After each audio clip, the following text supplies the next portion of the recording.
Welcome to the latest Dressing Gown Diary. I'm Lloyd, and here we are with the review of the final weekend, the main final weekend, and a preview of the last remaining game of the Autumn Internationals, Wales against Australia.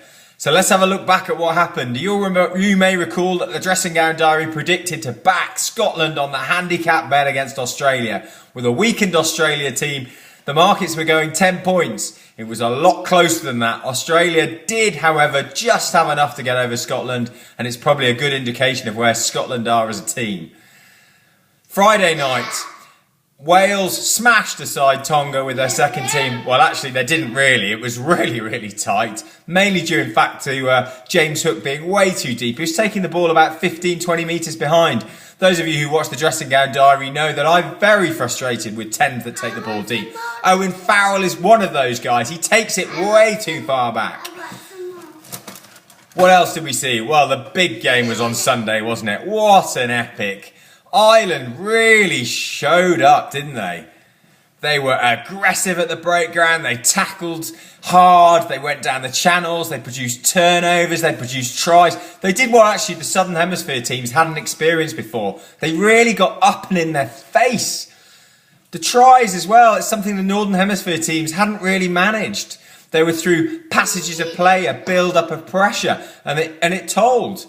Crucially, though, there were a couple of missed kicks that could have made a massive difference. Sexton should have made the final conversion, which would have made it 21-0. He missed that. He also missed a penalty late on, which would have left it with 2 scores with about 5 minutes on the clock. But let's not take anything away from New Zealand, and the TFL will love this. This might not be the best Kiwi team ever, but what they have done is they've produced 14 wins in a season. This is unprecedented. And in this Northern Tour as well, they've come up against a French team that threw everything at them. They came through. They came up against an England team at Twickenham with their tails up, down with 20 to go, 15 to go. They somehow find a way to win.